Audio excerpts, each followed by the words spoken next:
Assalamualaikum warahmatullahi wabarakatuh. Yang saya hormati Ibu Dr. Ratna Trihari S, Magister Manajemen selaku dosen pengampu mata kuliah Manajemen Risiko kelas MJ513 Universitas Siber Asia. Perkenalkan Ibu, nama saya Saifullah. Izin saya akan mempresentasikan hasil jawaban dari ujian akhir semester mata kuliah Manajemen Risiko. Pertanyaan pertama, bagaimana Anda akan mengevaluasi efektivitas pengendalian risiko dalam suatu organisasi atau proyek? Apa langkah-langkah perbaikan yang dapat diambil jika pengendalian risiko tidak berjalan sesuai dengan yang diharapkan? Berikan analisa Anda. Pada slide ini, saya akan menjelaskan evaluasi efektivitas pengendalian risiko. Evaluasi dilakukan dengan monitoring dan review berkala terhadap risiko yang telah diidentifikasi. Kemudian, organisasi membandingkan sebelum dan sesudah pengendalian diterapkan. Apakah ada perbedaan atau perubahan frekuensi dan dampak risikonya. Kemudian, perusahaan juga dapat mengukur pengendalian risiko dengan key risk indicator. Setelah itu, organisasi dapat melakukan audit internal serta evaluasi laporan insiden. Juga dilakukan ini untuk menemukan kelemahan pengendalian. Dan yang terakhir, umpan balik dari tim atau proyek terkait digunakan sebagai bahan perbaikan. Selanjutnya, saya akan menjelaskan langkah perbaikan jika pengendalian tidak efektif, yaitu langkah pertama adalah mengidentifikasi penyebab kegagalan pengendalian risiko, apakah berasal dari prosedur, sumber daya manusia, atau sistem yang kurang memadai. Kemudian, organisasi perlu memperbaiki atau menyusun ulang prosedur pengendalian risiko agar lebih sesuai dengan kondisi yang dihadapi. Selain itu, pelatihan dan sosialisasi risiko kepada karyawan juga penting agar semua pihak memahami peran mereka dalam pengendalian risiko. Yang keempat, meningkatkan pengawasan dan komunikasi internal untuk memastikan pengendalian berjalan dengan baik. Dan terakhir, organisasi dapat menyesuaikan strategi risiko, seperti mengurangi risiko, mengalihkan risiko, menghindari risiko, dan yang terakhir, menerima risiko dengan tambahan pengendalian. Dengan langkah-langkah tersebut, pengelolaan risiko dapat menjadi lebih efektif.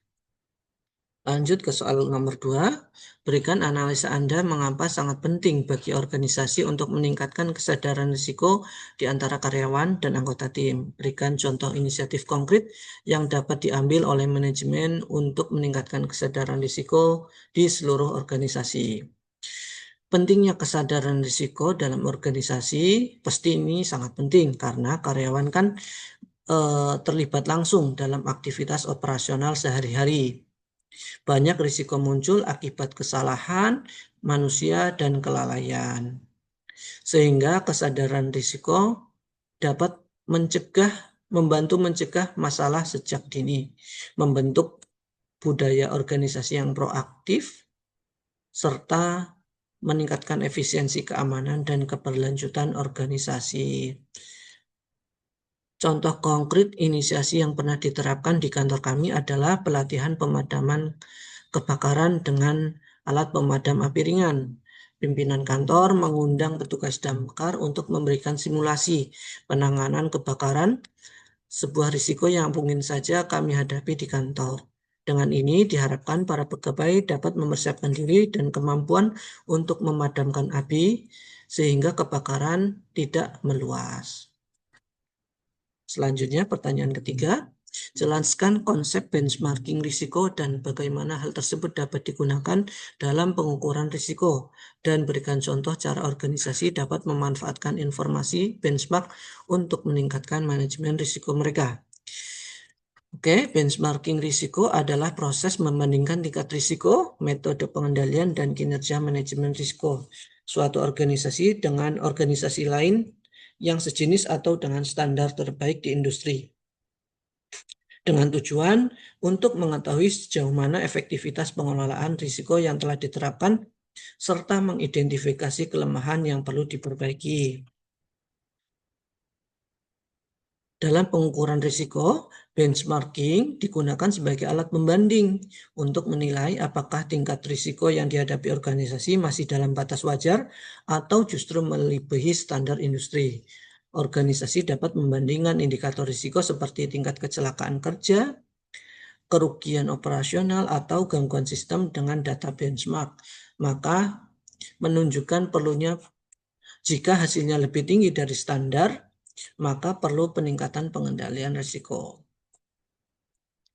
Salah satu bentuk benchmarking risiko adalah dengan melakukan studi banding. Saya ambil 2 berita.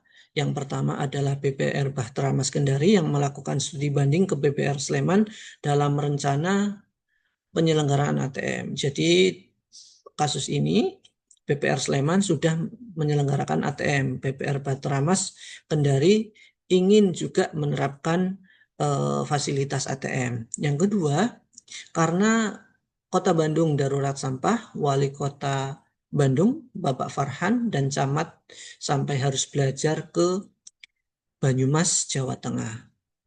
Nah, melalui studi banding ini, organisasi atau institusi dapat mengidentifikasi gap dalam sistem manajemen risiko, kemudian mengadopsi praktik terbaik atau best practices. Yang ketiga, menyesuaikan sistem sesuai kebutuhan internal, dan yang terakhir, meningkatkan efektivitas dan efisiensi pengolahan risiko. Soal keempat, bagaimana perubahan dalam lingkungan sosial atau politik dapat menjadi risiko non-finansial bagi perusahaan? Berikan contoh tindakan yang dapat diambil oleh perusahaan untuk mengelola risiko sosial atau politik. Perubahan dalam lingkungan sosial dan politik dapat menjadi risiko non-finansial bagi perusahaan karena dapat mengganggu operasional, merusak reputasi, serta mempengaruhi kebijakan yang berlaku. Contoh risiko sosial dan politik yang mungkin saja terjadi, yang menurut saya sudah pernah terjadi. Yang pertama, karena adanya perubahan kebijakan pemerintah atau ada regulasi baru yang dihadapi oleh para distributor SPBU non-Pertamina. Jadi SPBU non-Pertamina ini pernah mengalami aturan dari Kementerian ESDM bahwa impor BBM harus melalui Pertamina. Nah, ini juga akan mengganggu operasional mereka. Kemudian ketidakstabilan politik, adanya demonstrasi dan konflik sosial. Nah, ini pastinya akan mengganggu operasional juga karena risiko gedung rusak akibat demo akan meningkat gitu. Kemudian perubahan sikap masyarakat terhadap perusahaan atau proyek.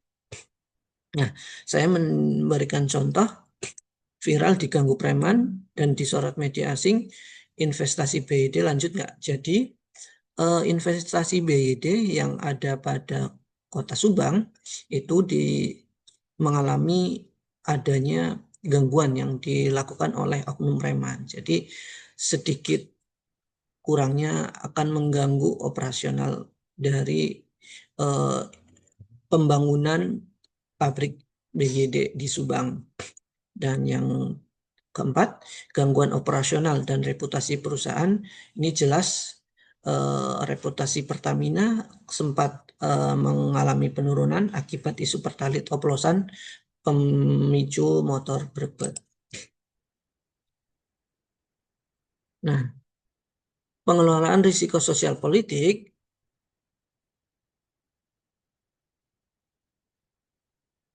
untuk mengelola risiko ini, perusahaan perlu memantau perkembangan sosial dan politik secara rutin, kemudian membangun hubungan baik dengan pemerintah dan masyarakat, dan tak lupa melaksanakan program CSR untuk meningkatkan kepercayaan publik dan memberikan manfaat kepada masyarakat, dan yang terakhir, melakukan diversifikasi lokasi usaha atau aktivitas bisnisnya. Pertanyaan terakhir, bagaimana perubahan dalam regulasi industri dapat menjadi sumber risiko non-finansial? Apa peran kepatuhan terhadap regulasi dalam mengurangi risiko non-finansial yang terkait dengan perubahan regulasi?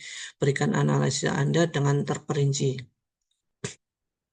Perubahan regulasi atau adanya regulasi baru dapat mempengaruhi proses operasional perusahaan, menuntut penyesuaian standar perizinan dan pelaporan, serta berpotensi menyebabkan gangguan operasional jika tidak siap, yang berisiko menurunkan reputasi perusahaan dan akan memicu sanksi hukum hingga pencabutan izin usaha apabila tidak dipatuhi.